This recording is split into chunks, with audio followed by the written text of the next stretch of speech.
अस्सलामुअलैकुम। पेशे खिदमत है खौफनाक कहानी मस्कन एपिसोड 2। गुलशन 13D के जिस मकान का डॉक्टर नौशाद ने पता बताया था उस तक पहुंचना कोई मुश्किल ना था। आबिर ने बासानी मतलूबा मकान को ढूंढ निकाला। दरवाजे पर डॉक्टर नौशाद की नेम प्लेट नस्ब थी। नाम के साथ होम्योपैथी की डिग्री दर्ज थी। ये घर जिसमें अब डॉक्टर नौशाद क्याम पजीर था, चंद साल कबल ये किसी बेवा औरत की मलकियत था। वह बेवा औरत डॉक्टर नौशाद की दूर की अजीज़ा थी। डॉक्टर ने अपनी चिकनी चुपड़ी बातों से उसे राम किया और बाहसियत किराएदार इस मकान में रिहाइश पजीर हुआ। 1 साल के अरसे में वो चल बसी। उसका कोई वाली वारस ना था। डॉक्टर नौशाद पहले ही मकान पर काबिज था। उसके मरते ही जालसाजी से यह मकान अपने नाम करा लिया। इस तरह लाखों का मकान एक कोड़ी दिए बिना उसका हो गया। डॉक्टर नौशाद जालसाजी का माहिर था। होम्योपैथी की डिग्री भी उसके पास जाली थी। उसने एक इदारे से खत्तो किताबत पर मबनी होम्योपैथी का कोर्स कर रखा था। घर पर ही उसने एक कोने में होम्योपैथी की दवाएं रख छोड़ी थी।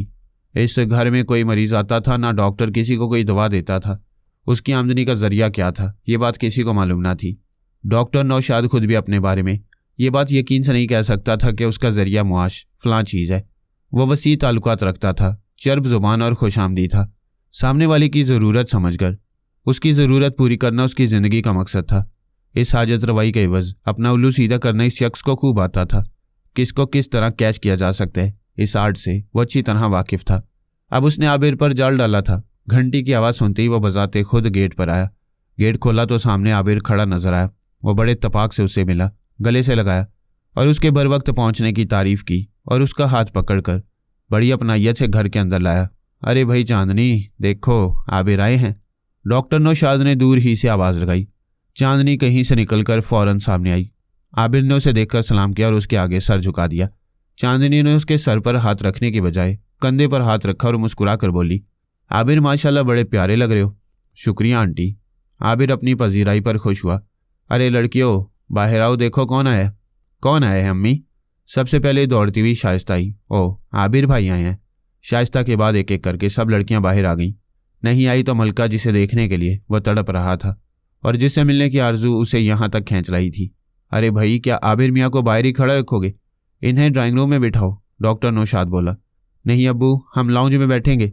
ड्राइंग रूम में तो गैरों को बिठाया जाता है, शाइस्ता ने बड़ी अपनाइयत से कहा। अच्छा बेटी, जैसी तुम्हारी मर्जी, डॉक्टर नौशाद अंदर जाते हुए बोला।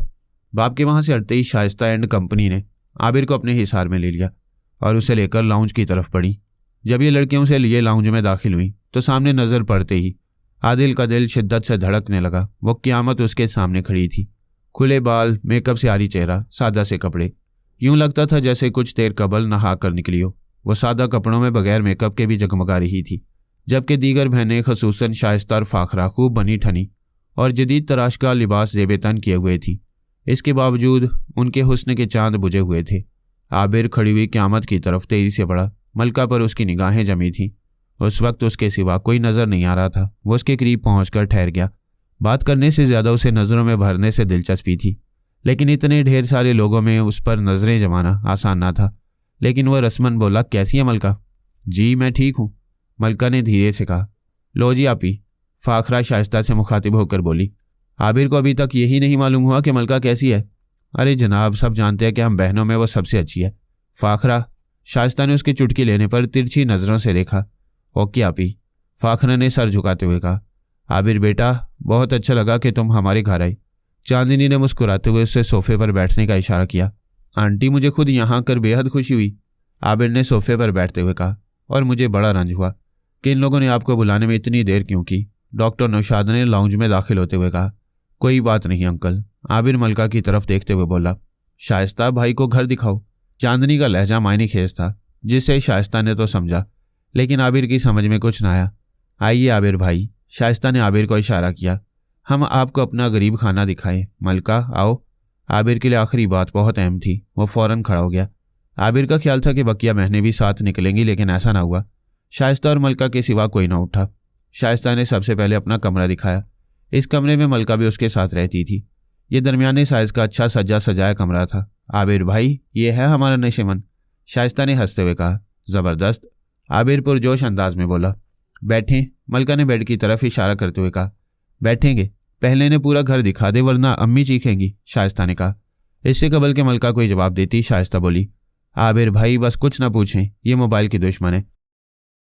अभी तक 4-5 मोबाइल गुम कर चुकी है, ये तोड़ चुकी है। अब्बू ने दुबई से एक आला मोबाइल इसको ला कर दिया। कोई नहीं आपी, मलका ने एहतजाज तो किया लेकिन उसमें जोर नहीं था।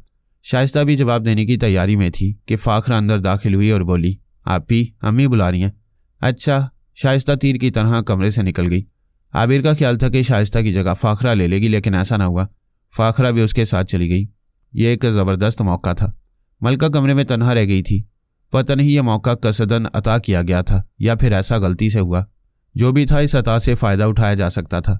मलका तुमसे बात करनी मुश्किल हो गई है, तुम्हारे पास मोबाइल होना चाहिए। अच्छा मैं ले लूँगी, मलका ने लापरवाही से कहा। मलका मैं तुम्हें देखे और तुमसे बात किए बिना नहीं रह सकता, आबिर ने बेताबी से कहा। मुझे तुम्हारे बारे में क्या जानना चाहिए जो मैं नहीं जान सका? मुझे बताओ, उस दिन बात पूरी ना हो सकी थी। बात तो अब भी पूरी ना हो सकेगी, बस कोई आया ही चाहता है। मलका ने दरवाजे की तरफ देखा। फिर हम कहाँ मिले और कैसे मिले? आबिर बोला। कॉलेज के गेट पर, मलका ने रास्ता दिखाया। आबिर ये सुनकर खुश हो गया। उसने फौरन कॉलेज का नाम और वक्त पूछ लिया। इससे कबल के दोनों में मजीद कोई बात होती। शाइस्ता और फाखरा दोनों बातें करती हुई अंदर आ गईं। अरे मलका, तुम यहाँ बैठी हो? हम समझ रहे थे कि तुमने पूरा घर दिखा दिया होगा।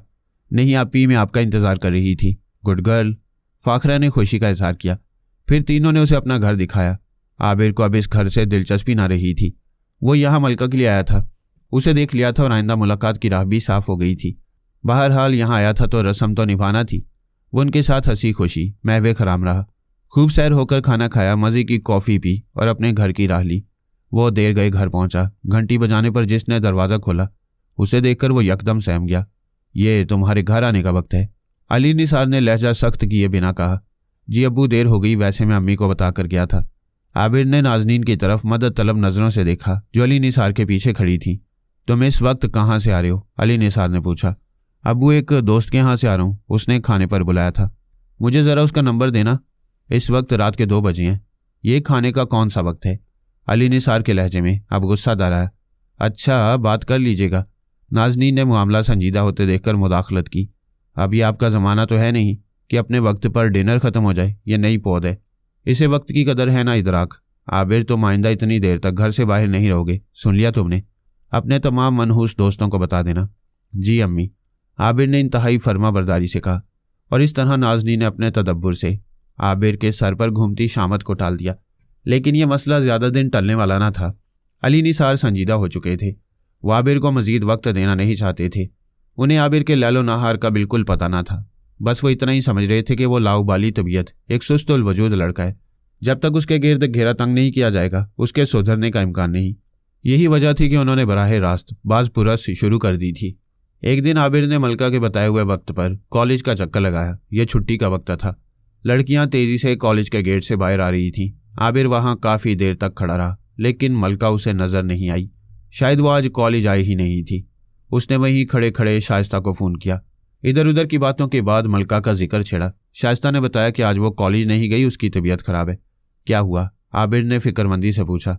अरे ऐसी कोई ख़ास बात नहीं, नज़ला वगैरह। नज़ले में थोड़ा बहुत बुखार तो हो ही जाता है, शाइस्ता ने बेनियाजी से जवाब दिया।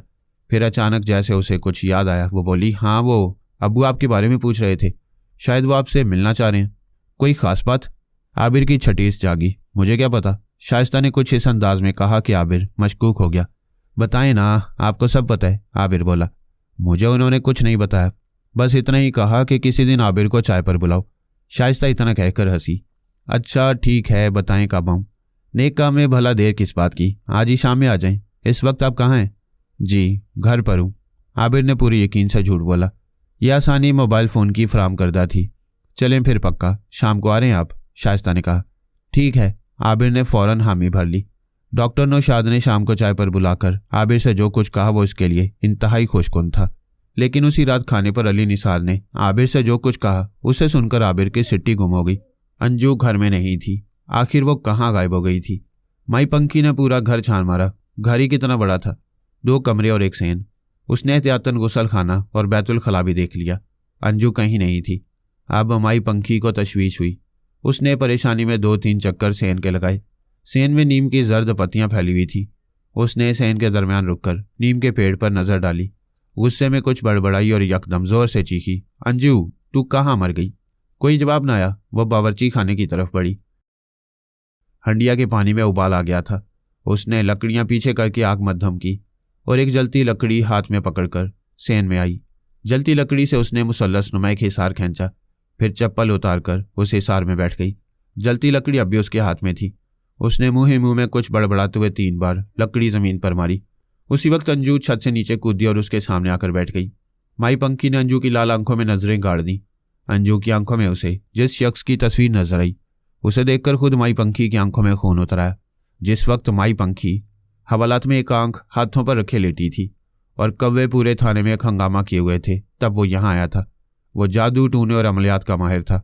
वो बाकायदा माई पंखी का शागिर्द ना था, लेकिन जब भी उसे ज़रूरत होती वो माई पंखी से मशवरा लेने आ जाता था। बचपन में चीचक निकलने से उसकी एक आंख ज़ाया हो गई थी। वो एक आंख का था और इस एक आंख में दुनिया भर का मैल भरा था। बेऔलाद औरतों को अपने जाल में फंसाकर अपना उल्लू सीधा करता, फिर उन मतमारी औरतों को ऐसे अमल बताता कि वो दीन की रहती ना दुनिया की। वो इंतहाई शातिर शख्स था, मौका परस्त और चक्करबाज। उसका नाम चक्रम था। सुबह जब वो माई पंखी के घर पहुंचा तो खिलाफे तवक्को माई पंखी को गायब पाया। दरवाज़ा खुला था। दरवाज़ा खुला होना कोई हैरत की बात ना थी। हैरत की बात यह थी कि घर खाली पड़ा था। चक्रम माई पंखी से एक बेऔलाद औरत के सिलसिले में मशवरा करने आया था। एक अमल के सिलसिले में उसे माई पंखी की इजाज़त भी दरकार थी। उसने पूरा घर देख लिया। माई पंखी घर में मौजूद ना थी। चक्रम ने सोचा कि शायद माई पंखी कहीं आसपास गई हो, लिहाजा वो उसके इंतज़ार में चारपाई पर बैठ गया।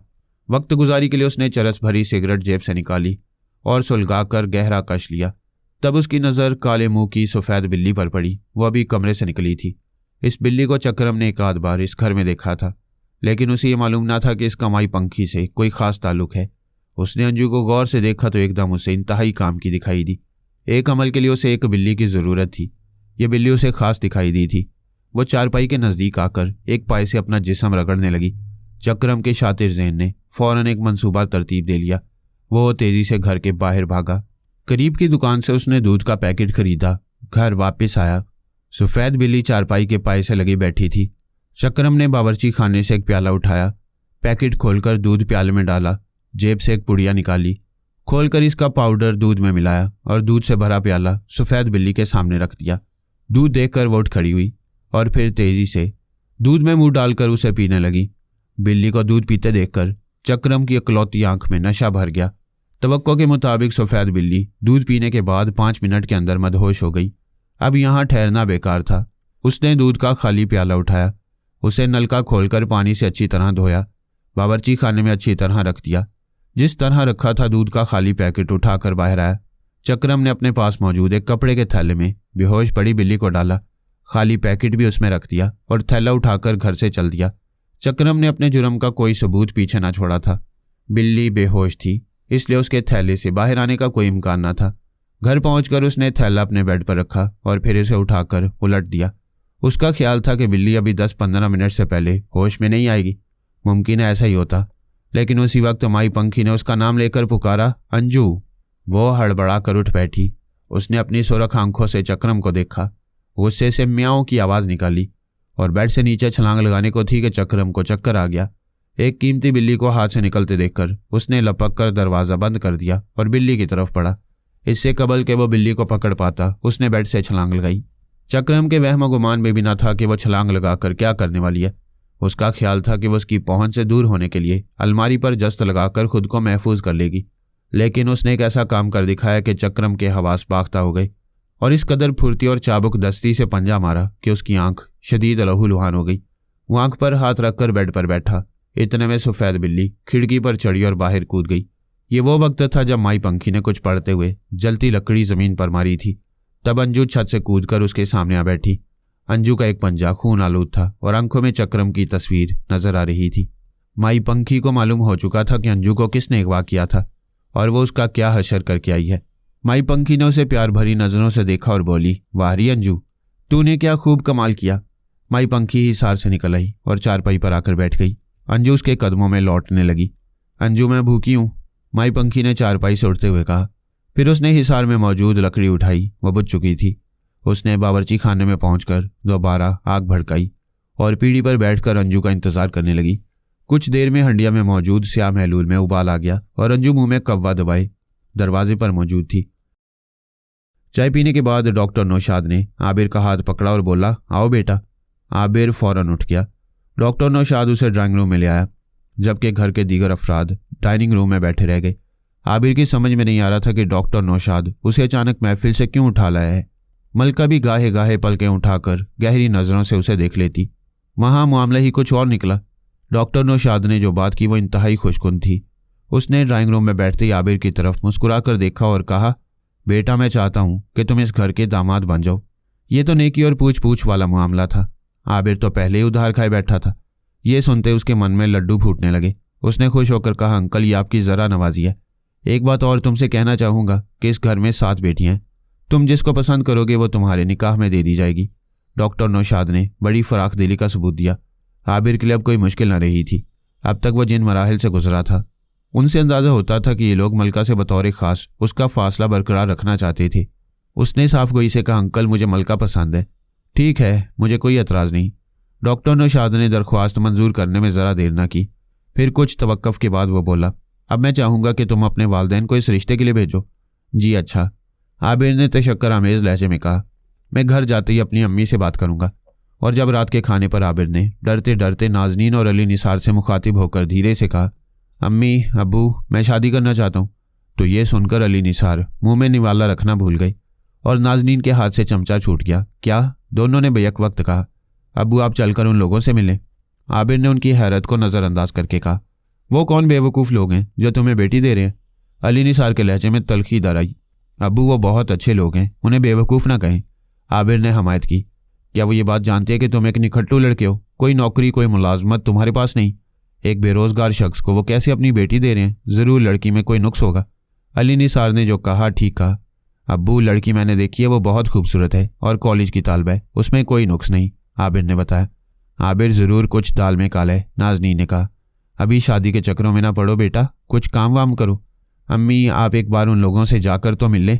आबिर ने कहा, मैं तो जाने के लिए तैयार नहीं, तुम्हारी माँ जाना चाहे तो ले जाओ। अली निसार ने फैसला कुन अंदाज में कहा, अम्मी अब्बू आप दोनों को चलना होगा। मैंने उनसे वादा किया कि आप लोग रिश्ता मांगने आएंगे। आबिर ने समझाने की कोशिश की। अजनबी लोग एक बेरोजगार लड़के को रिश्ता देने पर रजामंद हैं तो समझ लेना चाहिए कि इसके पीछे ज़रूर कोई गोलमाल है। मैं किसी कीमत पर नहीं जाऊंगा। तुम ऐसा करो बेटा, जाकर घर दामाद बन जाओ। अली निसार इतना कहकर डाइनिंग टेबल से उठ गए। आबिर ने अपनी माँ की तरफ देखा तो नाजनीन ने बहुत साफ लहजे में कहा, तुम्हारे अब्बू ठीक कहते हैं। फिर आप मेरा फैसला भी सुन लें। अगर आप लोग ना गए तो मैं ये घर छोड़ दूंगा। तुमने अच्छा किया कि खुद घर छोड़ने का फैसला कर लिया। मैं तुम्हारे निखट्टूपन से तंग आ चुका हूँ। मैं ये बात खुद तुमसे कहने वाला था। तुम खुशी से यह घर छोड़ दो अभी इसी वक्त। अली निसार ने तौलिए से हाथ पहुँचते हुए कहा। आबिर की सुनकर सिट्टी गुम हो गई। उसे हरगिज़ उम्मीद न थी कि अली निसार उसकी धमकी को इस कदर संजीदगी से लेंगे। उसका ख्याल था कि वो उनका इकलौता बेटा है, वो किसी कीमत पर यह बर्दाश्त नहीं करेंगे कि वो घर छोड़ दे। लेकिन इस वक्त तो मामला इंतहाई संगीन हो गया था। अब उसे हर कीमत पर घर छोड़ना था। मलका की कशिश ने इस फैसले पर अमल दरामद को आसान बनाया और वह बिला सोचे समझे घर से निकल गया। रात के 12 बजे जब आबिर डॉक्टर नौशाद के घर पहुंचा तो घर में खलबली मच गई। बेटा खैरियत तो है? डॉक्टर नौशाद ने गेट खोलकर उससे पूछा। अंकल मैं घर छोड़ाया हूँ। कोई बात नहीं, ये घर भी तुम्हारा है। डॉक्टर नौशाद की बात सुनकर आबिर के धड़कते दिल को करारा है। शुक्रिया अंकल, आबिर ने मुतमईन लहजे में कहा। डॉक्टर नौशाद उसे अंदर ले आया। देखते ही देखते सब लोग लाउंज में इकट्ठा हो गए। मलका समेत सबकी खुशी दीदनी थी। आबिर भी खुश था। उसे नहीं मालूम था कि आइंदा उसके साथ क्या होने वाला है। फिलहाल तो यह हुआ कि अगले दिन रात को 2 गवाहों की मौजूदगी में घर पर ही निकाह कर दिया गया। शाइस्ता और मलका जिस कमरे में रिहाइश पजीर थी वहां से शाइस्ता को निकाल दिया गया। रात को जब आबिर हुजला और उसी में दाखिल हुआ तो उसे यकीन न आया कि जो काम उसे इंतहाई मुश्किल नजर आ रहा था वह पलक झपकते में हो गया। किसी मर्द शातिर ने मलका सबा को माँ बेड उसकी खिदमत में पेश कर दिया था। वह मर्द शातिर कोई और नहीं, लड़की का बाप डॉक्टर नौशाद था। नाम ऐसा अच्छा, शक्ल इंतहाई मकरू और करतूत यकदम स्याह। आबिर के बारे में उसे उम्मीद नहीं थी कि वो इतना आसान टारगेट साबित होगा। वो तो किसी पक्के फल की तरह उसकी झोली में आ गिरा था। ससुर दामाद दोनों खुश थे, दोनों अपनी जगह मुतमईन थे। दोनों को अपनी मंजिल तक पहुंचना आसान लगा। आबिर तो बेइंतहा खुश था। जो चीज़ उसे 24 साल में भी हासिल होती नजर नहीं आ रही थी वो 24 घंटे में हासिल हो गई थी। कमरे में दाखिल होने के बाद आबिर ने दरवाज़ा बंद किया और वहीं खड़ा हो गया। बेड पर मलका बीर बूटी की सूरत मौजूद थी। उसका सर झुका था और सुकड़ी सिमटी बैठी थी। दरवाज़ा बंद होने की आवाज़ पर उसने ज़रा सा सर को ऊपर उठाया और फिर झुका लिया। आबिर आंखों में ख्वाब सजाए किसी फिल्मी हीरो के अंदाज में बेड की तरफ बढ़ा। उसने बुलंद आवाज़ में सलाम किया और मलका के नज़दीक बेड पर बैठ गया। डॉक्टर नौशाद ने उसे इस घर का दामाद बनने की दावत दी थी, लेकिन वो घर दामाद बन गया था। उसके पास कुछ ना था, वो घर से खाली हाथ निकल आया था। उसने अपने कपड़े तक न उठाए थे। बाप ने उसे निखट्टू कहा था और घर से निकल जाने की हदायत की थी, मगर वो अपनी अना में घर की कोई चीज़ अपने साथ ना लाया था। लेकिन यहाँ उसे बहुत कुछ मिल गया। कमरे में आने से पहले शाइस्ता ने उसे एक छोटी मखमली डिबिया दी थी जिसमें सोने की अंगूठी थी। वो शर्मिंदा था। जो काम उसे करने चाहिए थे वो ससुराल के लोग कर रहे थे। उसने एक नज़र सर झुकाए मलका को देखा और फिर दोनों हाथों से बहुत धीरे से घूंघट उलट दिया। घूंघट उलटते ही रोशन कमरा मजीद रोशन हो गया। यकदम बिजली सी चमकी जो उसकी आंखों को खीरा कर गई। मलका तो पहले ही मलका थी। उस वक्त तो वो परियों जैसी लग रही थी। मेरी मलका, गुलाम हाजिर है, आबिर के मुंह से बेख्तियार निकला। मलका ने अपनी लंबी और भारी पलकें उठाईं। मुस्कुराती आंखों से उसे देखा, फिर धीरे से लब खोले। गुलाम नहीं, आका कहिए। कितना खुश नसीब हूं मैं। आबिर ने जेब से डिबिया निकालते हुए कहा। इतना कि यकीन नहीं आता। क्यों यकीन नहीं आता? मैं रोज़े रोशन की तरह आया हूँ, मलका बोली। बेशक तुम दिन की तरह रोशन हो। आबिर ने डिबिया से अंगूठी निकाली। लेकिन मैं किसी रात से कम नहीं और रात भी स्या। क्यों को उसने अपने आप को, मलका ने उदास लहजे में कहा। फिर यकदम मुस्कुराकर बोली, लाइए अंगूठी पहनाइए। आबिर ने उसके उठे हुए हाथ को पकड़कर अंगूठी उसकी हसीन उंगली में पहना दी। मलका ने अंगूठी को दूसरे हाथ की उंगली से घुमाते हुए कहा, प्यारी है, शुक्रिया सर। आबिर को उसका ये अंदाज बड़ा प्यारा लगा। उसे बेख्तियार मलका पर प्यार आ गया। कतरा दरिया से मिला और दरिया समुंदर हो गया। कोई बंदा रहा ना कोई बंदा नवाज। आबिर पर जल्दी इस घर के लीलो नहार खुलने लगे। डॉक्टर नौशाद हर दूसरे तीसरे दिन दौरे पर होता। कभी इस्लामाबाद, कभी लाहौर, तो कभी मुल्तान। वो अकेला ना जाता, उसके साथ कोई बेटी होती। अगर वह अंदरूनी मुल्क ना जाता तो रात को किसी तकरीब में चला जाता। किसी मौसीकी का प्रोग्राम होता, मुशायरा होता या किसी थिएटर का ड्रामा। उस तकरीब में भी कोई बेटी साथ होती। किसी निजी तकरीब में चांदनी के साथ मलका और आबिर को भी ले लिया जाता। फिर एक दिन शाइस्ता ने उसे अपने साथ मार्केट चलने को कहा। वो साथ चला गया। जब वो शॉपिंग करके रात को घर वापस आया तो मलका को घर से गायब पाया। उसने शाइस्ता से मलका के बारे में पूछा, ये मलका कहाँ है? आबिर भाई, मुझे नहीं मालूम, मैं तो आपके साथ थी। शाइस्ता ने बड़ी मासूमियत से जवाब दिया। फाखरा से पूछने, उसे मालूम होगा। फाखरा से पूछा तो वो लापरवाही से बोली, आबिर भाई किसी सहेली के यहाँ गई होगी। फाखरा, रात के 11 बज रहे हैं। आखिर वह किस सहेली के यहाँ गई है? मुझसे तो उसने जिक्र नहीं किया। उसे फ़ोन करो, आबिर ने संजीदगी से कहा। जी करती हूँ। ये कहकर वो अपने कमरे में चली गई। थोड़ी देर में खाना लग गया। डाइनिंग टेबल पर घर के सारे अफराद मौजूद थे। नहीं थे तो मलका और डॉक्टर नौशाद। और मज़े की बात यह थी कि किसी को फिक्र भी ना थी, जबकि आबिर तड़प रहा था। उसे ये पता नहीं चल रहा था कि आखिर मलका गई तो गई कहाँ। तब उसने चांदनी से बात की। आबिर ने पूछा, आंटी क्या आपको मालूम है कि मलका कहाँ है? हाँ, क्यों नहीं। अरे क्या तुम्हें किसी ने नहीं बताया? चांदनी ने अपने सामने बैठी बेटियों की तरफ घूर के कहा। कोई लड़की कुछ ना बोली। पुरस्कार खामोशी छाई रही। आबिर बेटा, वो लाहौर गई है। चांदनी ने बड़े इत्मीनान से कहा, जैसे वो पड़ोस में गई हो। आंटी लाहौर? आबिर को करंट सा लगा। वो खाना खाते खाते ठहर गया। हाँ बेटा, कल शाम तक आ जाएगी, चांदनी ने मुस्कुराते हुए कहा। आंटी, उसने मुझसे जाने की इजाज़त नहीं ली। उसने तो मुझे बताया तक नहीं। आबिर ने शिकवा किया। बस बेटा, वो अचानक चली गई। उसके अब्बू एक ज़रूरी काम से लाहौर जा रहे थे तो वो उनके पीछे लग गई कि मैं भी चलूँगी, मैं अपनी सहेली से मिलाऊंगी। पहले वो लोग यहीं हमारे पड़ोस में रहते थे। मैंने मना भी किया कि आबिर से पूछ कर जाना, तो वो बोली, अरे वो कुछ नहीं कहेंगे, वो बहुत अच्छी हैं। और फिर कोई 2-4 महीने को थोड़ा ही जा रही हूँ, कल वापस आ जाऊँगी। उधर उसके अब्बू ने अपनी लाडली की हाँ में हाँ मिलाई। यूँ वो खड़े खड़े चली गई। चांदनी ने अपनी तरफ से इस मामले पर लेपापोती करने की कोशिश की, लेकिन आबिर के जहन में गिरहा पड़ गई। अगर वो घर पर नहीं था तो क्या हुआ, वो उससे मोबाइल पर तो बात कर सकती थी। लेकिन उसने उसे इस काबिल भी नहीं समझा। क्या इसलिए कि वो घर दामाद था?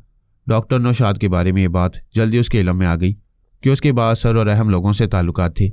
वो बासानी उसे नौकरी दिलवा सकता था। आबिर नहीं चाहता था कि ज़्यादा अरसा अपने ससुराल पर बोझ बने। अगरचे किसी ने उससे इस मौजू पर बात न की थी, लेकिन वह खुद इस मामले में हसास था। एक दिन मौका पाकर उसने डॉक्टर नौशाद से कहा, अंकल, आपके लोगों से वसी पैमाने पर ताल्लुकात हैं।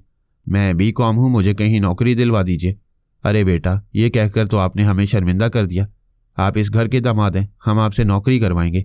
ये बात आपके जहन में क्यों आई? क्या आपको किसी ने कुछ कहा है? क्या आप जब अपने घर थे तो नौकरी करते थे? डॉक्टर नौशाद ने बड़ी शफकत भरे लहजे में कहा। बेटा, इसे आप अपना घर समझें। घर समझ कर ही रह रहा हूँ, लेकिन अंकल मुझे कुछ काम तो करना पड़ेगा। इस तरह मैं कब तक घर पर पड़ा रहूँगा? आबिर ने कहा। तुम घर पर पड़े नहीं, आराम से रह रहे हो, रहते रहो।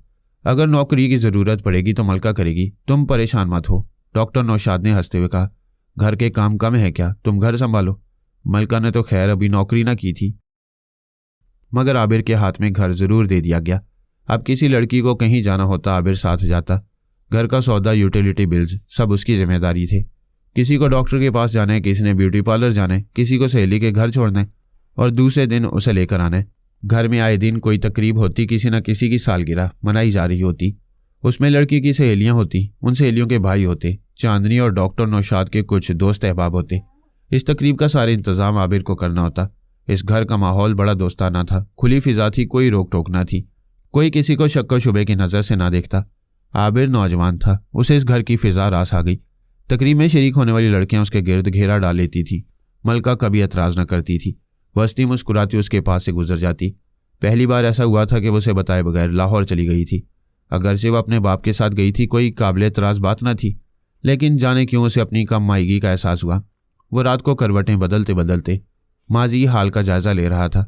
अचानक उसे ख्याल आया कि वो मोबाइल पर मलका से बात करे, उससे शिकवा करे। तकिए के नीचे से उसने अपना मोबाइल निकाला और मलका का नंबर मिलाया। चंद लम्हा बाद उसे स्विच ऑफ होने की इतला दी जाने लगी। सुबह उठकर भी उसने कई बार मोबाइल मिलाया, लेकिन हर बार उसका स्विच ऑफ मिला। उसे हैरत थी कि खुद मलका ने भी उसे कॉल करने की ज़रूरत महसूस ना की। उसे इस बात का दुख था, वह मलका से शदीद मोहब्बत करता था। उसके लिए उसने अपना घर छोड़ा था। फिर शाइस्ता और फाखरा उसे अपने साथ ले गई। एक को पार्लर जाना था, दूसरी को टेलर के पास। दोनों के काम से फारिग होकर वो शाम को घर पहुंचा। उस वक्त तक मलका लाहौर से वापस आ चुकी थी। वो कमरे में मौजूद थी और सो रही थी। चांदनी ने उन दोनों के आती आबिर के तासुरात से आगाह कर दिया था। मलका ने खामोश निगाहों से बाप की तरफ देखा। डॉक्टर नौशाद ने उसकी परेशानी महसूस करते हुए कहा, तुम बेफिक्र हो जाओ, मैं आबिर को संभालूंगा, जाओ तुम जाकर सो जाओ। और फिर ऐसा ही हुआ। आबिर शाइस्ता और फाखरा के साथ घर में दाखिल हुआ तो उसने आबिर को कमरे में जाने से पहले ही रोक लिया। वो उसका हाथ पकड़कर अपने कमरे में ले आया। कमरे में उस वक्त कोई ना था। चांदनी लाउंज में बैठी हुई थी। बेटा आबिर, मुझसे गलती हो गई, मैं मलका को तुम्हारी इजाज़त के बगैर लाहौर ले गया। सुना है तुम नाराज़ हो। भाई इसमें मलका का कोई कसूर नहीं, सारी गलती मेरी है, मुझे माफ़ कर दो। डॉक्टर नौशाद ने कहते हुए उसके सामने हाथ जोड़ दिए। आबिर फौरन पिघल गया। उसने तेज़ी से आगे बढ़कर डॉक्टर नौशाद के हाथ पकड़ लिए। ये आप क्या कर रहे हैं अंकल, मुझे इस तरह शर्मिंदा ना करें। मलका अपने बाप के साथ गई थी, किसी गैर के साथ नहीं। ये डॉक्टर नौशाद का नया रूप था। वो गधे को तो बाप बनाना जानता ही था, उसे घर दामाद को दादा बनाना भी आता था। उसने आबिर के सामने हाथ जोड़कर क्या मुआफ़ी मांगी। आबिर को अपना बेदाम गुलाम बना लिया। आबिर अब उसके आगे दुम हिलाता फिरता था। डॉक्टर नौशाद का कुत्ता घर का ना घाट का। एक दिन डॉक्टर नौशाद सुबह ही सुबह उसके कमरे में आ गया। वो उसके एक कमरे में कम आता था। उसे आबिर से कोई बात करना होती तो वो ज़्यादातर ड्राइंग रूम में करता। दस्तक देने पर मलका ने दरवाज़ा खोला। बाप को सामने पाकर वो एक तरफ हट गई। डॉक्टर नौशाद ने कमरे में दाखिल होते हुए कहा, आबिर साहब सो रहे हैं? नहीं अबू, जाग रहे हैं, अभी उठे हैं, मलका ने बताया। डॉक्टर नौशाद को अपने कमरे में दाखिल होते देखकर आबिर बेड पर उठकर बैठ गया। बेटा मुझे आपसे एक बात करना थी। जी अंकल फरमाइए। आबिर मुस्ताद हो गया। मलका को एक बहुत अच्छा चांस मिल रहा है, आपकी इजाज़त की ज़रूरत थी। कैसा चांस अंकल? आबिर ने पूछा। मैं समझा नहीं। एक बड़ी फर्म के मालिक को लेडी सेक्रेटरी की ज़रूरत है, तनख्वाह बहुत अच्छी है। मैंने सोचा कि किसी और को मुलाजमत दिलवाने से बेहतर नहीं कि हम अपनी मलका को ये नौकरी दिलवा दें। काम कोई खास नहीं, डॉक्टर नौशाद ने बताया। अंकल आप मलका से पूछ लें, ये अभी पढ़ रही हैं, आबिर ने कहा। मलका से मैंने पूछ लिया है। डॉक्टर नौशाद सामने खड़ी मलका की तरफ देखते हुए बोला। अच्छी मुलाजमत है, ऐसा चांस मुश्किल से ही मिलता है। पढ़ाई का क्या है, प्राइवेट इम्तिहान दे देगी, क्यों मलका? जी अब्बू ठीक है, मलका ने हस्ब आदत मुख्तसर जवाब दिया और कमरे से चली गई। अब आबिर के पास इनकार की कोई वजह मौजूद न थी, लिहाजा उसने ना चाहते हुए भी इजाज़त दे दी। दूसरे दिन मलका को गाड़ी लेने आ गई। ये फर्म के सरबराह की गाड़ी थी। बावर्दी शोफर ने मलका को रीटा के कमरे तक पहुंचाया और सर झुकाकर बाहर निकल गया। रीटा एक 40 साल बावकार औरत थी। वह इस फर्म में काफ़ी अरसे से थी। वह अपने बॉस फराज यूनस की रग रग से वाकिफ़ थी। वह मैनेजिंग डायरेक्टर के ओहदे पर फाइज थी। उसने कमरे में दाखिल होती हुई इस हसीन क़यामत को गहरी नज़र से देखा और मानी खेज अंदाज में मुस्कुरा दी। मेरा नाम मलका है, मलका नौशाद। मैं डॉक्टर नौशाद की बेटी हूँ। मलका ने अपना तारुफ कराया। आप तशरीफ़ रखें, रीटा ने मुस्कुराते हुए नरम लहजे में कहा। आप किस सिलसिले में आई हैं? मुलाजमत के लिए, लेडी सेक्रेटरी की हैसियत से, मलका ने जवाब दिया। अच्छा बैठिए, मैं चीफ से बात करती हूँ। ये कहकर रीटा उठ गई। उसने अपने साथ 2-3 फाइलें भी ले लीं और खटखट करती बाहर जाने की बजाय एक अंदरूनी दरवाजे की तरफ बढ़ गई। उसने दरवाजे पर हल्की सी दस्तक दी और अंदर चली गई। फराज यूनस टेलीफोन पर किसी से गुफ्तगू में मसरूफ था। उसने रीटा को देखकर हाथ के इशारे से बैठने को कहा और अपनी गुफ्तगू जारी रखी। रीटा अपने बॉस को देखती रही। वो छोटे कद, गोल चेहरे और सांवले रंग का एक शातिर शख्स था। उम्र 50-55 से ज्यादा न थी। सीने और हाथों पर काले घने बाल थे। आंखें छोटी, मगर उनमें कोई ऐसी चीज थी जो सामने वाले को मुतासिर करती थी। फराज यूनस ने अचानक अपनी गुफ्तगू का इख्तिताम किया और कुर्सी घुमाकर रीटा की तरफ देखा और इंतहाई संजीदगी से पूछा, वो आ गई है क्या? जी, वो आ गई हैं, मलका हुस्न। रीटा की आंखों में चमक आ गई थी। वेरी गुड, अच्छा कहा। इसका मतलब है तुम्हें हमारा इंतखाब पसंद आया। फराज यूनस ने उसे तिरछी नजरों से देखा। जी, इस मर्तबा आपने खासा ऊंचा हाथ मारे। कहाँ मिली है सोनामी आपको? रीटा ने बड़े पुरसकून अंदाज में सवाल किया। एक तकरीब में। वहां डॉक्टर नौशाद मौजूद था। यह लड़की जब मुझे नजर आई तो मैंने डॉक्टर नौशाद से इसे अपनी सेक्रेटरी बनाने की बात की। वो बोला, सर कोई मसला नहीं, ये अपनी बेटी है। इस तरह से मामला मजीद आसान हो गया था। डॉक्टर नौशाद को तो जानती हो ना? वो हंसा। जी, बहुत अच्छी तरह। रीटा ने इस बार फराज को मायनेखेज अंदाज में देखा। वो बता रहा था कि इसकी अनकरीब शादी होने वाली है। फराज यूनस ने कहा। शादी तो रुकवाई जा सकती है, रीटा ने सवाल के अंदाज में जवाब दिया। हाँ, क्यों नहीं? फराज यूनस ने कहा। रीटा, इसका अपॉइंटमेंट लेटर टाइप करा दो और इसे अंदर भेज दो। जी, बहुत अच्छा। रीटा फाइलें उसके सामने छोड़कर उठ गई। मलका को उसी दिन भारी मुआवजे पर तकर्ररनामा मिल गया। उसे फराज यूनस की गाड़ी रोज लेने आने लगी और वह दफ्तर जाने लगी। मलका के औकात-ए-कार 9 बजे से 4 बजे तक थे। दफ्तर में काम कुछ ना था, बस बैठना ही था। इस तरह से मलका रीटा के मातहत काम कर रही थी। वो उसे 2-4 फाइलें लेकर अंदर भेज देती और फिर यह भूल जाती कि मलका कहाँ है। लेकिन आबिर नहीं भूल पा रहा था। जब से मलका ने नौकरी की थी, मलका के अंदाज बदल गए थे। वो एक मॉडल बन गई थी। जदीद अंदाज के कपड़े, कीमती परफ्यूम, बेहतरीन मेकअप, जुल्फों में पड़ते पेचो खम। वो आए दिन पार्लर में बैठी रहती। घर में भी होती तो आईने के रूबरू होती। करीब होते हुए भी वो उससे दूर हो गई थी। एक शाम जब वह दफ्तर से लौटी तो कमरे में आबिर मौजूद था। वो बेड पर बैठा याद माजी में गुम था। मलका कमरे में दाखिल हुई। उसने बड़े रस्मी अंदाज में आबिर की तरफ देखे बिना हेलो कहा और ड्रेसिंग टेबल के सामने खड़ी हो गई। उसने एक नज़र आईने पर डाली, फिर अपने बैग से एक मखमली डिब्बा निकाला। इसे खोलकर जायजा लिया, फिर इसमें मौजूद हीरे से मुज़य्यन लॉकेट को निकाला और आईने में देखते हुए अपनी हसीन गर्दन में पहन लिया। उसकी गर्दन सज गई। अभी वो गर्दन में पड़े लॉकेट को बड़ी महवियत से देख रही थी कि आबिर उसके पीछे आ खड़ा हुआ। मलका ने उसे देखने के बावजूद ना देखा। तब आबिर ने उसके कंधे पर हाथ रखा और शिकवा भरे अंदाज में पूछा, कहाँ हो तुम? तुम्हारे सामने। मलका ने हस्बे मामूल मुख्तसर जवाब दिया। आजकल तुम मेरे सामने होते हुए भी सामने नहीं होती, फिर कहाँ होती हूँ? मलका ने उसे तिरछी नजरों से देखा। मैं नहीं जानता। आबिर के लहजे में दुख सिमट आया। शादी करके पछता तो नहीं रहे? मलका ने पूछा। पछता तो नहीं रहा, अलबत्ता परेशान जरूर हूँ। याद है एक दिन जब आपने मुझ पर मर मिटने की बात की थी तो मैंने क्या कहा था? क्या कहा था? उसे याद तो आ गया था, लेकिन वो उसकी जुबान से सुनना चाहता था। मैंने कहा था कि मुझे जाने बगैर मर मिटे, याद आया? मलका ने गले से लॉकेट निकालकर डिब्बे में रखा। हाँ, याद आया। उसने गहरा सांस लिया। जवाब में आपने कहा था, अब क्या जानना, जैसी भी हो मेरी हो, याद आया? वह मखमली डिब्बा अलमारी में रखकर वापस पलटी। हाँ, याद आया, आबिर ने इकरार किया। तो फिर अब परेशानी कैसी? मैं जैसी भी हूँ आपकी हूँ। मलका किसी खुशबू की तरह उस पर छाते हुए बोली। चंद लम्हों के लिए आबिर अपना आप भूल गया। जब खुशबू का झोंका पास से गुजर गया तो वह हवासों में आया। उसने मलका को वॉशरूम की तरफ बढ़ते देखा। पता नहीं मलका, मुझे जाने क्यों ऐसा लगता है कि सब कुछ बदल रहा है। कुछ नहीं बदला आबिर, आप परेशान ना हो, ये नौकरी मैं आपके लिए कर रही हूँ। जिस तरह चाहे ऐश करें। मलका ने वॉशरूम जाते जाते पलट कर कहा और फिर वॉशरूम में जाकर दरवाज़ा खटाक से बंद कर लिया। आबिर को उसकी ये बात अजीब सी लगी। उस पर यकदम मुनकशिफ हुआ कि वो क्या से क्या हो गया था। अपना घर छोड़कर घर दामाद बना और अब बीवी की कमाई खाने वाला बन गया। अगर वो खुद नहीं बना तो बना दिया गया था। उसकी मोहब्बत अपनी जगह थी, वो नहीं बदला था, मगर मलका वो नहीं रही थी। उनके दरमियान कोई आ गया था। जब मलका वॉशरूम से कपड़े तब्दील करके फ्रेश होकर बाहर निकली तो आबिर ने सवाल किया, ये लॉकेट तुम्हें किसने दिया? क्या आप नहीं जानते? मलका ने बेनियाजी से पूछा।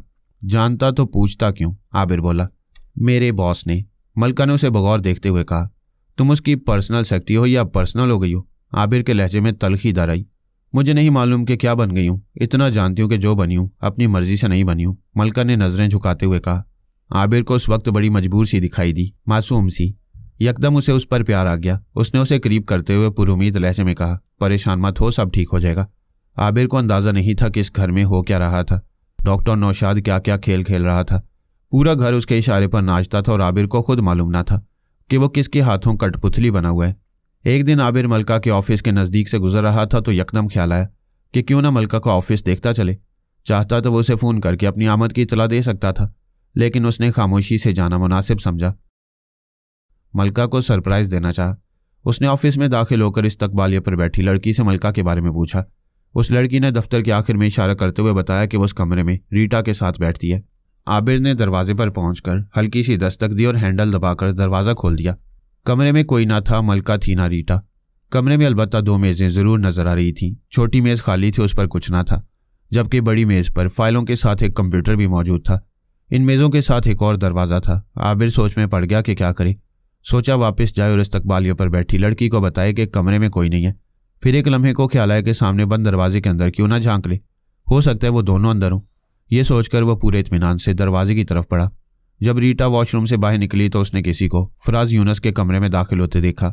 ये देखकर कि अंदर जाने वाला कोई मर्द है, उसके हवास शल हो गए। वो जानती थी कि दफ्तर का कोई आदमी उसकी इजाज़त के बगैर अंदर नहीं जा सकता था। फिर ये कौन अंदर गया? उसे ये बात भी मालूम थी कि फराज यूनुस के पास इस वक्त कौन है। ये क्या गजब हो गया था। वो तेज़ी से दरवाजे की तरफ लपकी। इतनी देर में दरवाज़ा खड़क करके बंद हो गया था। आबिर ने अंदर दाखिल होकर जो मंजर देखा वो किसी क़यामत से कम ना था। कौवे की यखनी पीने के बाद माई पंखी पर खुमार छा जाता था। चेहरे पर सुर्खी आ जाती, झुर्रियां मिटने लगती। कौवे को बग्गा के हवाले करने के बाद उसने दरवाज़ा बंद करके पत्थर लगाया और चारपाई की तरफ बढ़ी। अंजू कमरे में जा चुकी थी। उसने कमरे के दरवाजे की तरफ देखा, देखती रही और कुछ सोचती रही। नशा बढ़ने लगा तो वो चारपाई पर लेट गई। उसने अपने गले में पड़े चांदी की तावीज़ को छुआ, कुछ बुड़बड़ाई और तावीज़ को छोड़कर एक हाथ आंखों पर रख लिया। कुछ ही देर में उस पर गहरी नींद तारी हो गई। जब उसका नशा टूटा तो शाम गहरी हो रही थी। नीम की खुश्क पत्तियों से चारपाई और उसका जिस्म ढका हुआ था। वो एक झटके से उठ बैठी। उसे यूं लगा जैसे दरवाजे पर कोई है। वो उठी, दरवाजे की तरफ बढ़ी तो बाहर से आवाज़ आई, रानी जी दरवाज़ा खोलो। माई पंखी ने पत्थर हटाकर दरवाज़ा खोला तो सामने चक्रम को खड़ा पाया। वो उसे देखते ही आग बगूला हो गई। उसके मुंह से गुस्सा भरी आवाज़ निकली, तू? चक्रम की आंख पर पट्टी बंधी थी, आंख पर रखी हुई रुई खून आलूद थी और वह सख्त करब में मुब्तला था। माई पंखी की आवाज़ सुनकर महज अंदाजे से वो उसके कदमों में झुका और उसके पैर पर बैठकर बोला, रानी जी मुझे माफ़ कर दो। ऐसी जलील हरकत तूने आखिर क्या सोचकर अंजू को अगवा किया? माई पंखी बोली, जो किया उसकी सज़ा पाई। चक्रम ने पाँव पकड़े पकड़े कहा, अब फिर यहाँ क्यों आया है? माई पंखी ने पूछा। आंख से खून जारी और शदीद तकलीफ में मुब्तला हूँ। तो फिर अस्पताल जा, मेरे पास क्या लेने आया है? माई पंखी ने एक झटके से उससे अपने पाँव छुड़ा लिए। अस्पताल से ही पट्टी करवा के आ रहा हूँ, चक्रम ने बताया। रानी जी मुझे माफ़ कर दो, मैं अब कभी ऐसी गलती ना करूँगा। आइंदा तो इस तरह का काम नहीं करेगा। माई पंखी ने अहद लिया, मैं कभी ऐसा नहीं करूँगा। उसने फ़ौरन अहद किया। रानी जी मुझे इस तकलीफ से निजात दिलवा दें। आंख से पट्टी हटा, माई पंखी ने हुक्म दिया। चक्रम उठकर खड़ा हो गया। उसने बहुत एहतियात से आंख से पट्टी हटाई। माई पंखी ने उसकी इकलौती आंख पर नज़र डालते हुए कहा, शुक्र अदा कर के तेरी आंख जख्मी हुई है, ज़ाया नहीं हुई। अभी तो मुझे कुछ नज़र नहीं आ रहा, चक्रम ने बेबसी से कहा। तू ऐसा करके उल्लू की आंख का सुरमा लगा ले, यह खून फ़ौरन रुक जाएगा और तेरी बेनाई भी बहाल हो जाएगी। माई पंखी को जाने क्यों उस पर रहम आ गया। वैसे काम उसने ऐसा किया था कि माई पंखी को शदीद गुस्सा था। अगर उसकी अंजू को कोई नुकसान पहुंच जाता तो वो कहीं की ना रहती। अंजू उसके लिए बहुत अहम थी, उसका कीमती सरमाया थी। उसने अंजू को बहुत मुश्किलों से पाया था। एक तरह से अंजू में उसकी जान थी और ये मनहूस उसकी जान ले उड़ा था। चक्रम उसकी बात सुनकर बेहद ममनून हुआ। वह अंदाजे से उसके कदमों में बैठ गया। रानी जी आप बहुत अजीम है। अच्छा चल अब फ़ौरन दफ़ा हो जा, पता नहीं मैंने तुझे क्यों मुआफ़ कर दिया। बस अब भाग यहाँ से, कहीं ऐसा ना हो कि मैं अपना फैसला बदल दूँ। अभी माई पंखी ये कह ही रही थी कि अचानक कहीं से अंजू नमदार हुई। वो अपने अगले दोनों पाँव झुकाकर जस्त लगाने ही वाली थी कि माई पंखी जोर से चीखी, नहीं अंजू। उस वक्त तक वह जकंद भर चुकी थी। अब खुद को रोकना उसके इख्तियार में ना रहा। अलबत्ता इतना ज़रूर हुआ कि काले मुंह की सफ़ेद बिल्ली ने उस कार्रवाई से खुद को रोक लिया जो वो करने वाली थी। उसका निशाना चक्रम की खून बहाती आंख थी। वह इस आंख को बाहर निकाल देना चाहती थी। ये काम वह चक्रम के घर पर ही अंजाम दे देना चाहती थी, लेकिन माई पंखी के हुक्म ने ऐसा न करने दिया। और अब भी माई पंखी की तंबी आड़े आ गई थी। इंतकाम की हसरत उसके दिल में रह गई थी। अंजू चक्रम के सर पर गिरी थी। अगर वह बिजली होती तो चक्रम जलकर राख हो जाता, लेकिन वह बिजली न थी, बिल्ली थी। लिहाजा खिसियाकर उसके बाल नोच कर रह गई। फिर उसने उसके सर से छलांग लगाई और दौड़ती हुई कमरे में चली गई। हराम की औलाद, तेरी किस्मत अच्छी थी कि तू बच गया। माई पंखी गुस्से भरी आवाज़ में बोली। इससे पहले कि वो फिर पलट कर आए, तू यहाँ से दफ़ा हो जा। चक्रम खौफजदा होकर फ़ौरन खड़ा हो गया और हाथ फैलाकर दरवाज़ा ढूंढता हुआ बाहर निकल गया। उसके जाने के बाद माई पंखी ने घर का दरवाज़ा बंद किया, कबाड़ के पीछे पत्थर रखा। और सेन में पड़ी चारपाई पर आकर बैठ गई और जोर से आवाज लगाई, अंजू। अंदर कमरे में फर्श पर लेटी हुई अंजू ने माई पंखी की आवाज़ सुनी, लेकिन वह टस से मस न हुई।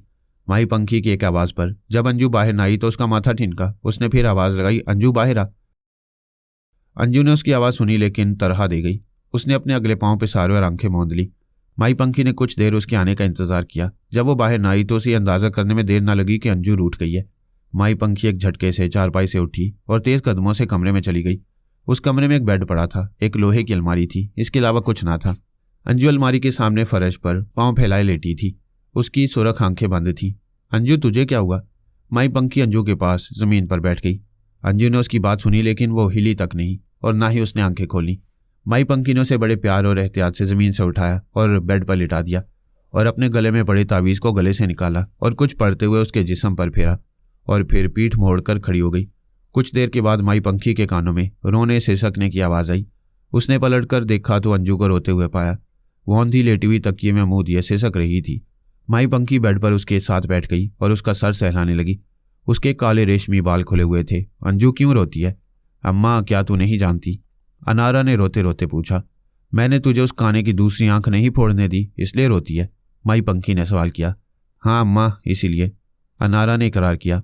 क्या तू मुझसे नाराज़ है? माई पंखी ने पूछा। हाँ अम्मा, बहुत, अनारा ने सीधे होते हुए कहा। उसकी हसीन आंखें आंसुओं से भरी हुई थीं। फिर शिकवे भरी आवाज़ में बोली, अम्मा, उसने मुझे धोखे से अगवा किया था, तेरी अंजू को। मेरी अंजू, मुझे भी उस पर शदीद गुस्सा है, लेकिन मसला यह है कि मुझे उससे एक बेहद अहम काम लेना है। वो मेरे पास मेरे बुलावे पर आया था, मुझे अपना काम निकाल लेने दे, फिर मैं उसे तेरे हवाले कर दूंगी, जो जी चाहे करना। माई पंखी ने उसे तसल्ली देते हुए कहा। आखिर ऐसा क्या काम है कि तू उसकी मोहताज है? अनारा उठकर बैठ गई। मैं उस काने की मोहताज नहीं, अलबत्ता इतना ज़रूर है कि मेरा काम वही कर सकता है। अब मैं तो मारी मारी कब्रिस्तान में नहीं फिर सकती। माई पंखी ने उसे समझाने की कोशिश की। अम्मा, कब्रिस्तान से क्या लाना है? अनारा ने पूछा। वो वहाँ से मेरी मर्जी की इंसानी हड्डियाँ लाएगा, मैं उस पर काले शब्द पढ़ूंगी, इसके बाद वो काना उन हड्डियों को पिसवा कर लाएगा, मुझे उनका बुरादा चाहिए। माई पंखी ने राज खोला। अम्मा, तू हड्डियों के सुरमे का क्या करेगी? अनारा ने सवाल किया। इस रात से फिलहाल मैं पर्दा नहीं उठा सकती, माई पंखी बोली और उठकर खड़ी हो गई। अम्मा, बैठना, कहाँ जा रही है? अनारा ने कहा। बेशक तू रात से पर्दा ना उठा, मैं अपने ठिकाने पर जा रही हूँ, यहाँ कमरे में मेरा दम घुटता है। माई पंखी कमरे के दरवाजे की तरफ पढ़ते हुए बोली। आजा, तू भी बाहर आजा। अच्छा अम्मा, अनारा बेड से उठते हुए बोली। वो माई पंखी के पीछे बाहर सहन में आई। सहन में गहरा अंधेरा छा चुका था। अनारे ने बाहर निकलते हुए पूछा, अम्मा, क्या लाइट जला दूं? जला दे, तेरी मर्जी है। माई पंखी ने फैसला उस पर छोड़ा और बगैर परेशानी के अंधेरे में चलती चारपाई पर बैठ गई। अनारा ने दीवार पर लगे बटन को ऑन कर दिया। नतीजे में सेन में एक मरियल सा बल्ब रोशन हो गया। बल्ब के जलने की वजह से सेन की फिजा मजीद पुरस्कार हो गई। अनारा हस्बे मामूल जमीन पर उसके कदमों में बैठ गई। अंजू, आ ऊपर बैठ जा, माई पंखी ने मोहब्बत आमेज लहजे में कहा। नहीं अम्मा, मैं तेरे पाँव दबाऊंगी, अनारा फरमा बरदारी से बोली। तू बहुत अच्छी है, माई पंखी ने उसके सर पर हाथ फेरा। बहुत प्यारी। अम्मा, तेरा भी कुछ ठीक नहीं, कभी मुझे अभागन कहती है, कभी अच्छी और प्यारी कहती है, अनारा ने मुस्कुराते हुए कहा। आखिर मैं कौन हूँ? अच्छा, मैं तुझे तेरे बारे में कुछ बताती हूँ, तेरे घर दिखाती हूँ। जा चूल्हे से कोयला निकाल कर ला। माई पंखी जाने क्यों यकदम मेहरबान हो गई। लाती हूँ अम्मा। अनारा उसे मेहरबान होते देखकर बावर्ची खाने की तरफ लपकी। उसने बावर्ची खाने की लाइट जलाकर चूल्हे से एक छोटा सा कोयला उठाया और बाहर आ गई। माई पंखी कोयला हाथ में लेकर उठ खड़ी हुई। उसने सेन के दरमियान पहुंचकर इस कोयले से 4 लकीरें खींची। इस तरह 6 ज़रब 4 का एक मुस्ततील बन गया। उसने इस मुस्ततील को 6 खानों में बांटा और 7वां खाना उसने मुस्ततील के बाहर कोने में बनाया। 7 खाने बनाने के बाद उसने अनारा की तरफ देखा और बोली, हाँ अंजू, तुझे मैं 7 घर झंकाऊं, आखिर को तू बिल्ली है ना? ठीक है अम्मा, बता मुझे क्या करना है, अनारा बोली। पहले घर में बैठ, देख तुझे क्या नजर आता है। माई पंखी ने उसे पहले खाने में बैठने का इशारा किया और खुद भी उन खानों से बाहर 7वें खाने के नज़दीक फसकड़ा मारकर बैठ गई। अनारा तजस्सुस भरे अंदाज में चलती हुई पहले खाने में उकड़ों बैठ गई। माई पंखी ने आवाज़ लगाई, अरे आराम से बैठ। अनारा उसके हुक्म पर उसी अंदाज में बैठ गई जैसे माई पंखी बैठी थी। माई पंखी ने अपने गले में पड़ा चांदी के खोल में बंद भारी तावीज़ उतारा। उसे बाएं हाथ की हथेली पर रखकर सख्ती से मुट्ठी बंद कर ली और आंखें मूंद कर बोली, चल अंजू चल। अनारा की जिस्म में अचानक हरकत हुई। वो खड़ी हो गई। जब उसने एक कदम बढ़ाया तो मंजर यकसर बदल गया। अब यहाँ सेन था ना नीम का दरख्त, सामने माई पंखी थी ना खाने नजर आ रहे थे, लेकिन माई पंखी की आवाज़ आ रही थी। वो कह रही थी, हाँ अंजू, कहाँ है तू? अंजू ने चारों तरफ नज़र दौड़ाई और फिर बोली, मेरे चारों तरफ झोंपड़ियाँ हैं, मैं एक झोंपड़ी के सामने खड़ी हूँ, चल झोंपड़ी के अंदर चल। माई पंखी ने उसे हुक्म दिया। मैं अंदर आ गई, अंजू ने बताया। अब क्या दिखाई दे रहा है? माई पंखी ने पूछा। झोंपड़े में नीचे फर्श पर एक मर्द और औरत लेटी हैं। ये दोनों बेखबर सो रहे हैं। साथ ही एक बच्ची लेटी है, बहुत प्यारी, बहुत सुंदर। अनारा के जो सामने था वो बयान किया। बच्ची कितनी बड़ी है? माई पंखी ने सवाल किया। यही कोई 5-6 साल की होगी। अनारा ने उस लड़की के चेहरे पर नजरें जमाए कहा। अंजू जानती है ये कौन है? माई पंखी ने पूछा। नहीं जानती। अंजू, ये तू है, ये तेरा पहला घर है, और ये जो तेरे सामने मर्द और औरत लेटे हैं ये तेरे माँ बाप हैं। तेरा बाप दिलबर जिम्मेदार कायम शाह का खिदमतगार है। तेरी माँ पीनो हवेली की मुलाजमा है। पीनो तुझे अपने साथ रखती है। कायम शाह का एक बेटा है, बड़ी मन्नतों के बाद जन्म लेने वाला। उसका नाम कामरान है और तेरा नाम रेशमा है। मालिकन असगरी अच्छे दिल की औरत है, गरीबों का ख्याल रखने वाली। यही वजह थी कि वो कामरान को तेरे साथ खेलने से मना नहीं करती। बचपन में एक साथ खेलने की वजह से तुझमें उसकी दिलचस्पी बढ़ती गई। सनई शऊर तक पहुंचने तक वो तेरा दीवाना हो गया। 15-16 साल की उम्र में तुझ पर जो रूप चढ़ा वो अच्छे अच्छे मर्दों की पारसाई ठिकाने लगाने के लिए काफ़ी था। कामरान को कॉलेज में पढ़ने के लिए शहर भेज दिया गया। वो जब भी गांव लौटता तुझसे मिले बिना ना रहता। इस दौरान तेरे बाप दिलबर पर एक विपदा आ पड़ी। जिम्मेदार कायम शाह के सबसे छोटे भाई इज्जत शाह के हाथों में एक नौजवान औरत का कत्ल हुआ। इज्जत शाह उस पर आशिक था, वो उस पर तवज्जो न देती थी। वो औरत कहीं और मुतवज्जा थी। बस इतना ही जुर्म था उस नौजवान औरत नूरा का। इज्जत शाह ने नूरा के घर जाकर अपने बंदों की मदद से चारपाई से बांधा, उसे बेइज्जत किया। रस्सों से बंदी नूरा पर उसने तेजाब फेंका। चेहरा ही नहीं, उसका पूरा जिस्म तेजाब से झुलसा दिया। वो मर गई। और ये सब कार्रवाई करने के बाद अपने बंदों के साथ अपनी हवेली जाने के बजाय अपने बड़े भाई हाकिम शाह की हवेली पहुंच गया और उसके सामने करारे जुर्म कर लिया। ये वारदात छुपने वाली ना थी। जरूरी था कि इज्जत शाह की जगह किसी और को गिरफ्तारी दे दी जाए। कुरे फाल तेरे बाप के नाम निकला। कायम शाह ने एक माकूल रकम देकर उसे कुर्बानी का बकरा बनाया। उसने थाने जाकर इकरारे जुर्म कर लिया। मोटी रकम के इवज पुलिस ने उसे जाली मुजरिम कबूल कर लिया। मुकदमा चला और उसे सजाए मौत हो गई। कामरान को जब इस वारदात का पता चला कि उसके बाप ने अपने भाई को बचाने के लिए रेशमा के बाप को कुर्बानी का बकरा बना दिया तो उसे बहुत अफसोस हुआ। लेकिन वो अपने सख्त मजाज बाप के सामने कुछ न बोल सका। अब तुम दोनों के दरमियान कौलो करार हो चुका था। तेरी माँ पीना को जब तेरे और कामरान के बारे में मालूम हुआ तो वो कांप कर रह गई। वो कायम शाह से अच्छी तरह वाकिफ थी। वो किसी सूरत तुझे कबूल न करता। तब तेरी माँ ने न सिर्फ हवेली बल्कि ये इलाका ही छोड़ देने का फैसला किया। जब तुझे पीनो का इरादा मालूम हुआ तो तूने कामरान को बताया कि तू बहुत जल्द उसे दूर कर दी जाएगी। कामरान तुझे हाथ से निकलते देखकर तड़प उठा और जोशे जवानी में अपने बाप से जिक्र कर दिया कि वो तुझसे शादी करना चाहता है। कायम शाह को बेटे की इस घटिया पसंद पर शदीद गुस्सा आया। उसके सामने इकलौता और लाडला बेटा था। गुस्से की सूरत में वो जोशे जवानी में कुछ भी कर सकता था। लिहाजा शातिर कायम शाह ने इस मामले को इंतहाई तदब्बुर से निपटाने का फैसला किया। जानती है उसने अपने बेटे से क्या कहा? माई पंखी सांस लेने के लिए रुकी। मुसलसल बोलने की वजह से उसका सांस चढ़ने लगा था। नहीं, मुझे क्या मालूम, अनारा ने कहा। अच्छा, मैं बताती हूँ, माई पंखी बोली। इस वक्त तू कहाँ है? अम्मा, मैं तेरी कहानी के मुताबिक सफ़र कर रही हूँ। मैं वही कुछ देख रही हूँ जो तू मुझे सुना रही है। चल फिर ठीक है, सुनती जा और देखती जा। माई पंखी का सांस दुरुस्त हो चुका था। उसने आगे की दास्तान सुनानी शुरू कर दी। कायम शाह ने अपने बेटे की बात सुनकर बड़े नरम लहजे में कहा कि बेटा तू फिक्र न कर, जहाँ तू चाहेगा वहाँ तेरी शादी हो जाएगी। उसके बाप का हम पर एहसान है, उसने हमारे लिए कुर्बानी दी है, तो फिर हम इस लड़की की खातिर क्यों कुर्बानी नहीं दे सकते? बेशक वो हमारे नौकर चाकर हैं, पर हैं तो इंसान। बाप के ख्यालात सुनकर कामरान बड़ा शादमान हुआ। वो दौड़ा दौड़ा तेरे पास आया, तुझे खुशखबरी सुनाई तो सुनकर दीवानी हो गई। जब तूने ये बात अपनी माँ पीनो को बताई तो वह खुश होने के बजाय फिक्रमंद हो गई। इलाका छोड़ने का अज़म मजीद मजबूत हो गया। पीनो ने अपने भाई को बुला भेजा ताकि यहाँ से निकलने में आसानी रहे। लेकिन इससे पहले कि तेरा मामू आता, कामरान के बाप कायम शाह ने तेरा डेथ वारंट जारी कर दिया। तुझे रास्ते से उठा लिया गया। कायम शाह के फार्म हाउस के वीरान गोशे में तेरी कब्र खोदी गई। तुझे नशावर दवा पिला दी गई। जब तुझ पर गहरी नींद तारी हो गई तो तुझे बेहोशी की हालत में कब्र में फेंक दिया गया। फिर तेरी कब्र को पत्थरों से भरकर मिट्टी बराबर कर दी गई और कामरान से कह दिया कि तुम लोग इलाका छोड़ गए। कामरान को तेरे साथ गहरा लगाव था। उसने तुझे बहुत ढूंढा, बहुत तलाश किया, लेकिन तू मनो पत्थरों तले दफन थी, कैसे मिलती? अम्मा, अम्मा, अनारा की अचानक घुटी घुटी आवाज़ सुनाई दी। हाँ, क्या हुआ? माई पंखी ने पूछा। अम्मा, मेरा दम घुट रहा है, मुझे वापस बुला, जल्दी कर, अनारा चीखी। बुलाती हूँ, 1 मिनट रुक, माई पंखी ने कहा। फिर उसने तेजी से कुछ पढ़ा, पहले घर की तरफ देखकर फूंक मारी और जोर से बोली, चल रही, 2 कदम उल्टे पाँव चल। अनारा ने बगैर मुड़े 2 कदम पीछे रखे। एकदम उसे झटका सा लगा। जब सर उठाया तो खुद को पहले घर में पाया। माई पंखी ने उसे सामने देखकर चांदी का तावीज़ अपने गले में डाला। उस पर शदीद किस्म की थकन तारी थी। वह बड़ी मुश्किल से उठी और चारपाई पर जा लेटी और बोली, अंजू मैं थक गई हूँ, अम्मा मैं आती हूँ। अनारा पहले घर से निकली। वह भी मुकम्मल तौर पर होशो हवास में न थी। उसे चक्कर आया। उसने खुद को संभाला और माई पंखी के साथ चारपाई पर बैठ के और बोली, अम्मा क्या तेरा सर दबाऊं? हाँ अंजू दबा, माई पंखी ने फौरन कहा। बड़ा कठिन होता है ये सफ़र। अनारा जवाब में कुछ न बोली, खामोशी से उसका सर दबाने लगी। अनारा कभी मुकम्मल तौर पर सांस बहाल न हुआ था। वह लंबे और गहरे सांस ले रही थी। जब माई पंखी ने उसे कब्र में फेंके जाने और पत्थरों में जिंदा दबाने की रुदात बयान की तो उसे लगा जैसे वो कब्र में मौजूद है और सांस घुटने की कैफियत से दो चार है। अगर वो माई पंखी को दम घुटने का ना बताती तो मुमकिन था कि वो मौत की अजियत से गुजर जाती, लेकिन यह सोचकर कि उसे जिंदा पत्थरों में दबा दिया गया था और वह दबे दबे मौत से हमकनार हो गई थी, उसका दिल कांप रहा था।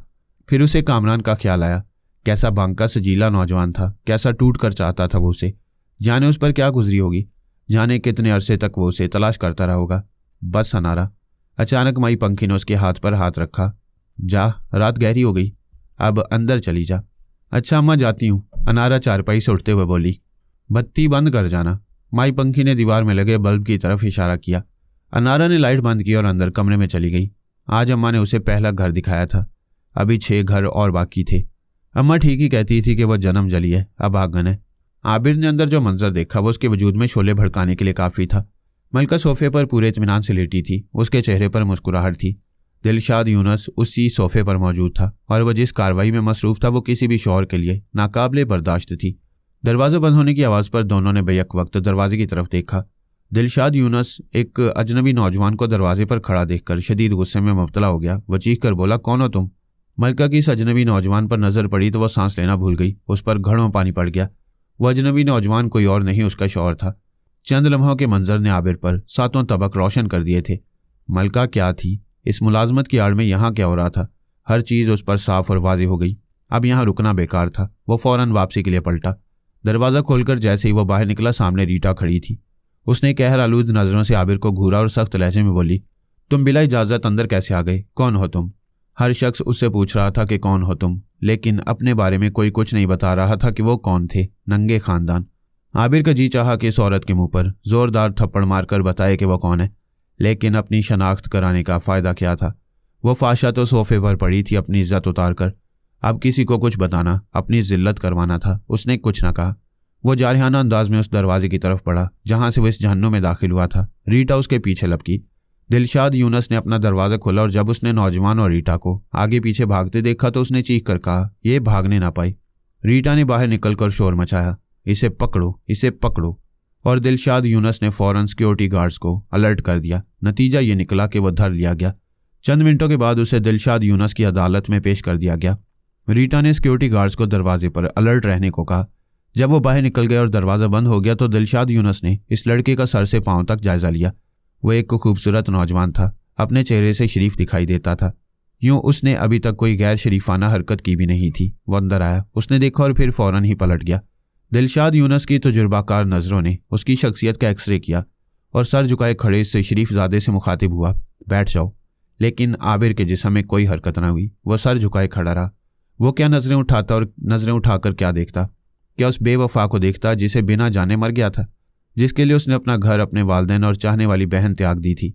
अब सर उठाने को क्या रह गया था? मलका ने उसका सर झुका दिया था। उससे ख्याल आया कि मलका ने उसे पहले ही दिन खबरदार किया था कि मर मिटने से पहले जान तो लो कि मैं कौन हूँ। लेकिन उसने परवाह कहाँ की थी, बस अपनी मोहब्बत को अहम जाना। तुम जो भी हो मेरी हो। तो आबिर अली निसार, अब भुगतो। रीटा ये अंदर कैसा आया? दिलशाद यूनुस ने रीटा को घूम कर देखा। जी वो मैं कमरे में मौजूद न थी, वॉशरूम में थी, रीटा ने जवाब दिया। हाँ जी आप बोलें। दिलशाद यूनुस ने आबिर को देखा। आप कौन है? मैं कौन हूँ इनसे पूछ लें। आबिर की आवाज़ में लर्जिश थी। किससे पूछूं? रीटा से। दिलशाद यूनुस ने वजाहत चाही। जी नहीं, उनसे। आबिर ने मलका की तरफ देखे बगैर इशारा किया। वह सोफे पर बैठी थी। ओह अच्छा, तो तुम मलका की तलाश में अंदर आ गए थे। दिलशाद यूनुस को बात की तह तक पहुंचने में देर न लगी। फिर वह मलका की तरफ मुड़ा और उससे मुखातिब होकर बोला, मलका क्या ये तुम्हारा मंगेतर है? नहीं सर, मलका ने जवाब दिया। फिर कौन है? क्या तुम्हारा कोई रिश्तेदार? जी सर, मेरा गहरा रिश्तेदार, ये मेरे शौहर हैं। मलका ने दिलशाद यूनुस की आंखों में आंखें डालकर मजबूत लहजे में कहा। ये बताते हुए अचानक उसके मिजाज में तब्दीली आई थी। तुम शादीशुदा हो? दिलशाद यूनुस के लिए इंकशाफ था। वो हैरान रह गया। जी सर, मलका ने साफ और वाज़ेह लहजे में कहा। लेकिन मुझे तो तुम्हारे बाप ने बताया था कि अभी तुम्हारी शादी नहीं हुई, होने वाली है, तो क्या उसने झूठ बोला? ये तो वही बता सकती हैं। मलका ने जवाब देने से इनकार कर दिया। तुमने जब इस ऑफिस को ज्वाइन किया उस वक्त तुम शादीशुदा थी? जी सर, मेरी शादी हुए कई माह हो चुके थे। अच्छा ठीक है। दिलशाद यूनुस को यकदम गुस्सा आ गया। तुम्हारा बाप सब फ्रॉड हो, मैं इंतकाम लूंगा। मैं तुम्हारे शौहर को हथकड़ी लगवा दूंगा। और फिर दिलशाद यूनुस ने वही किया जो कहा था। उसने पुलिस बुलाई, अपना असर और रसूख और रकम इस्तेमाल की। पुलिस ने इक़दाम कत्ल के इल्ज़ाम में उसे हथकड़ी लगा दी और आबिर को थाने लेकर चले गए। आबिर के जाने के बाद मलका अपनी मेज़ पर बैठी रोती रही। रीटा दिलशाद यूनुस के कमरे में थी। कुछ देर के बाद दोनों एक साथ बाहर निकले। दिलशाद यूनुस ने मलका की तरफ देखना गवारा न किया, वो सीधा निकलता चला गया। दिलशाद यूनुस के जाने के बाद रीटा मलका के पास आई और उसके कंधे पर हाथ रखकर बड़े गैर जज्बाती अंदाज में किसी रोबोट की तरह बोली, खेल खत्म हो गया, जाओ अपने घर, इदारे को अब तुम्हारी ज़रूरत नहीं रही। मलका जो मेज़ पर पेशानी रखे रो रही थी, उसने अपना सर उठाया और रीटा की तरफ देखे बगैर कहा, ठीक है। फिर उसने अपने दुपट्टे से भीगी आंखें पोंछी, वॉशरूम में जाकर अच्छी तरह मुंह धोया, बाहर आकर अपने बैग से मोबाइल फ़ोन निकाला और कॉल करने लगी। रीटा उसको बगौर देख रही थी। वो अंदाज़ा नहीं लगा पा रही थी कि वो किसको कॉल कर रही है। दिलशाद यूनुस उसे हुक्म दे गया था कि जितनी जल्दी मुमकिन हो सके इसे दफ्तर से बाहर कर देना। मलका ने कोई हीलो हुज्जत नहीं की थी, वो जाने की तैयारी कर रही थी। फिर किसी ज़ोर ज़बरदस्ती की गुंजाइश कहाँ थी।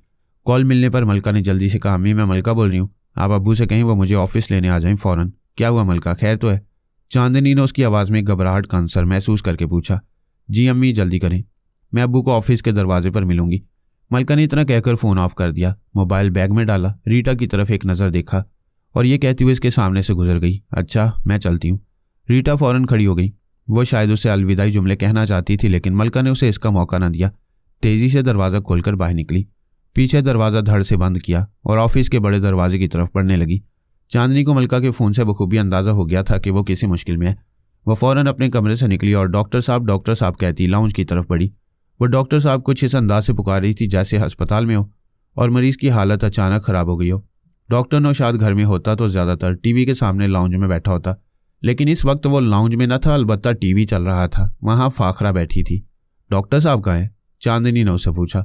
अम्मी अब्बू ड्राइंग रूम में हैं, कोई आया हुआ है, फाखरा ने बताया। और आबिर? चांदनी ने पूछा। अम्मी अपने कमरे में होंगे, मैंने देखा नहीं, फाखरा बोली। फाखरा ज़रा अपने अब्बू को बुला कर ला, चांदनी ने हदायत की। अम्मी खैर तो है? फाखरा उठते हुए बोली। हाँ देख ऐसा करना, डॉक्टर साहब को कमरे में भेज देना। चांदनी ने अपने कमरे की तरफ कदम बढ़ाए। चांदनी अभी बेड पर बैठी थी कि डॉक्टर नौशाद कमरे में दाखिल हो गया और बोला, क्यों बुलाया है? आप फ़ौरन मलका के ऑफिस चले जाएं, उसे ले आएं, मुझे वो परेशान दिखाई दे रही थी। चांदनी ने फिर उसके फ़ोन की तफसील बताई। अच्छा मैं उसे पूछता हूँ क्या मामला है, डॉक्टर नौशाद ने जेब से मोबाइल निकालते हुए कहा और कमरे से बाहर निकल गया। जब वो गाड़ी में मलका के ऑफिस की बिल्डिंग के सामने पहुंचा तो उसने मलका को सीढ़ियों पर बैठा पाया। वो अजीब से अंदाज में सीढ़ियों पर बैठी हुई थी, मेकअप से आ रही, परेशान चेहरा, आंखों में वीरानी जैसे बरसों की बीमार हो। क्या हुआ मलका, यहाँ क्यों बैठी हो? डॉक्टर नौशाद ने पूछा। अब्बू मुझसे कुछ ना पूछें, मुझे घर ले चलें, वो बामुश्किल बोली। अगर तुम्हारी तबीयत ठीक नहीं है तो अस्पताल ले चलूं? डॉक्टर नौशाद ने पूछा। नहीं, घर, मलका ने उठने की कोशिश करते हुए कहा। डॉक्टर नौशाद ने फौरन उसका हाथ थाम लिया, वरना वो गिर जाती। वो सहारा देकर गाड़ी तक लाया और गाड़ी में बिठाकर घर के लिए रवाना हो गया। मलका घर आने तक गुमसुमी बैठी रही, वो एक लफ्ज़ भी ना बोली। डॉक्टर नौशाद ने अपने बराबर बैठी हुई मलका को कई बार कनखियों से देखा, लेकिन उसे बुलवाने की कोशिश ना की। घर आकर वो चांदनी के कमरे में पहुंची। उसने दरवाज़ा बंद किया और माँ से लिपटकर फूट फूट कर रोने लगी। चांदनी ने उसे अपने कलेजे से लगा लिया और उसे रोने दिया। मलका रोते रोते बेहाल हो गई। चांदनी ने साइड टेबल पर रखी बोतल से पानी निकालकर उसे पिलाया और बेड पर लिटा दिया। काफ़ी देर के बाद उसकी हालत संभली तो उसने सबसे पहले जो बात कही वो ये थी, अम्मी आबिर को पुलिस पकड़ कर ले गई है। चांदनी पुलिस का नाम सुनकर सन्नाटे में आ गई। उसके वहमा गुमान में भी ना था कि आबिर जैसे सीधे साधे लड़के को पुलिस पकड़ कर ले जा सकती है। किस जुर्म में? चांदनी ने पूछा। कत्ल के जुर्म में, मलका ने इंकिशाफ किया। उसने किसी को कत्ल किया है? अम्मी किसी को नहीं, अम्मी जो खुद मकतूल हो वो किसी को क्या कत्ल करेगा? मलका ने आंसू भरी आंखों से कहा और फिर रोते से सकते दफ्तर में जो कुछ हुआ वो मनवन चांदनी के सामने गोश गुजार कर दिया। ये तो बहुत बुरा हुआ, चांदनी अफसरदा होकर बोली। हाँ अम्मी, वो बेकसूर मारा गया। दिलशाद यूनुस को आखिर किस बात पर गुस्सा आ गया? चांदनी ने सवाल किया। अब्बू की गलत बयानी पर। शादीशुदा होकर कवारी क्यों जाहिर किया? मलका ने बताया। तू फिक्र मत कर, डॉक्टर साहब के पुलिस के आला अफसरान से ताल्लुकात हैं, वो खड़े खड़े आबिर को थाने से ले आएंगे। चांदनी ने तसल्लियामेज़ लहजे में कहा। मैं उन्हें जाकर सारी बात बताती हूँ, ठीक है? जी अम्मी, मलका ने कहा। जब चांदनी ड्राइंग रूम में पहुंची तो मेहमान जा चुका था। उसने डॉक्टर नौशाद को वहीं अपने पास बिठा लिया और जो कुछ अपनी बेटी से सुना था वो डॉक्टर नौशाद को बता दिया। अच्छा। सारी बात सुनकर डॉक्टर नौशाद के जिस्म में बिजली सी भर गई।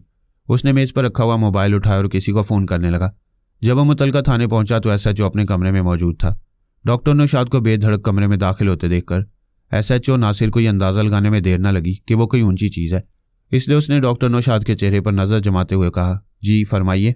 डॉक्टर नौशाद जो कमरे में दाखिल होते ही मोबाइल पर मसरूफ़ हो गया था, उसने एसएचओ की जी फरमाइए पर तवज्जो न दी। कॉल मिलने पर उसने बस इतना कहा, सर मैं एसएचओ साहब के कमरे में आ गया हूँ, उधर से कहा गया इन्हें मोबाइल दें। जी अच्छा। डॉक्टर नौशाद ने मोबाइल एसएचओ नासिर की जानिब बढ़ाते हुए कहा, सर एसपी शफीक राजपूत आपसे मुखातिब होना चाहती हैं। शफीक राजपूत का नाम सुनकर नासिर की जान निकल गई। अभी वो सोच ही रहा था कि उससे कहाँ गलती हुई है। मोबाइल कान से लगाते ही रोबदार आवाज़ सुनाई दी, एसएचओ नासिर मुझे फ़ोन करें फ़ौरन। नासिर ने अपनी लैंडलाइन से शफीक राजपूत का नंबर डायल किया। अब किसी जाली कॉल की गुंजाइश नहीं रही थी। शफीक चाहता तो डॉक्टर नौशाद के मोबाइल के जरिए अहकामात दे सकता था, लेकिन वो चाहता था कि नासिर किसी शक व शुबे में मुब्तला न रहे और शुबा ताखीर का सबब न बने। यस सर, हुक्म। एसएचओ नासिर ने लाइन मिलते ही इंतहाई मौदबाना लहजे में कहा, नासिर साहब ये बताएं, किसी शौहर का अपनी बीवी से उसके दफ्तर जाकर मिलना क्या काबिल ताज़ीर है? शफीक राजपूत ने बड़े पुरसुकून अंदाज में सवाल किया। हरगिज़ नहीं सर। नासिर अभी तक इस सवाल की तह तक ना पहुंच सका। आपने किसी आबिर नामी लड़के को गिरफ्तार किया है? जी सर, नासिर ने मरी हुई आवाज़ में कहा। अब वह मामले की तह तक पहुंच गया था। बताना पसंद करेंगे किस जुर्म में? शफीक राजपूत ने पूछा। सर वो कोई और होता तो वो बेधड़क जवाब देता, इक़दाम कत्ल के जुर्म में, लेकिन यहाँ सामने एसपी था। भला दाई से भी कभी पेट छुपाए, फिर छुपाने का फ़ायदा। मैं बता देता हूँ, तुमने इक़दाम कत्ल के इल्ज़ाम में उसे गिरफ्तार किया है और आले कत्ल भी बरामद करवा दिया, और ये काम तुमने दिलशाद यूनुस जैसे अय्याश शख्स की ख्वाहिश पर किया है। अब मैं तुम्हें हुक्म देता हूँ कि उस मासूम लड़के को फिलफौर छोड़ दो, और जो रकम तुमने दिलशाद यूनुस से ली है वो जाकर उसके मुंह पर मारो, और उसे मेरी तरफ से पैगाम देना कि वह दफ्तर में बैठकर जो करता है हमें उसका अच्छी तरह अंदाज़ है। बेहतर होगा कि वह अय्याशी का ठिकाना बदल ले, वरना मीडिया के साथ छापा पड़वाते मुझे देर ना लगेगी। एसएचओ नासिर, क्या तुमने मेरी बात समझ ली? शफीक राजपूत ने जवाब का मौका फराहम किया। जी सर, मैं समझ गया, अच्छी तरह समझ गया, आप बेफिक्र हो जाएं, नासिर ने जल्दी से कहा। और देखो, इस लड़के से मुआफ़ी मांगना हरगिज़ ना भूलना। तुमने उस मासूम लड़के के साथ बहुत जुल्म किया। उस वक्त से डरो जब तुम्हारे बेटे के साथ कोई ऐसा ही जुल्म करे, ओके? शफीक राजपूत ने फ़ोन बंद कर दिया। रिसीवर रखकर नासिर ने गहरा और ठंडा सांस लिया। तूफान महज गरज चमक के साथ गुजर गया था। उसने बरसकर कोई नुकसान नहीं पहुंचाया था। वो फौरन एक्शन में आ गया। पहले उसने डॉक्टर नौशाद से पूछा, मोहतरम वो लड़का आपका क्या है? क्या बेटा? वो मेरा बेटे जैसा दामाद है। पहले तो मैं आपसे माजरत चाहता हूँ, मैं किसी गलत फहमी का शिकार हो गया था। मैं आपके दामाद से भी मुआफ़ी चाहूँगा। ये कहकर वो उठा। मैं उसे लेकर आता हूँ। आबिर को आज़ाद होने में 5 मिनट से ज़्यादा न लगे। डॉक्टर नौशाद आबिर को लेकर थाने से निकल आया। आबिर ने दफ्तर में जो कुछ देख लिया था और उसके बाद उसके साथ जो कुछ हुआ था वो किसी गैरतमंद इंसान के लिए डूब मरने के मुतरादिफ था। डॉक्टर नौशाद की समझ में नहीं आ रहा था कि वो आबिर से क्या कहे और किस तरह कहे। गाड़ी के करीब पहुंचकर डॉक्टर नौशाद ने फ्रंट सीट का दरवाज़ा खोला और अपने लहजे में सारे जहां की मोहब्बत भरकर बोला, आओ बेटा, घर चलें। जवाब में आबिर ने दो टोक अंदाज में जो कुछ कहा वो डॉक्टर नौशाद के होश उड़ा देने के लिए काफ़ी था।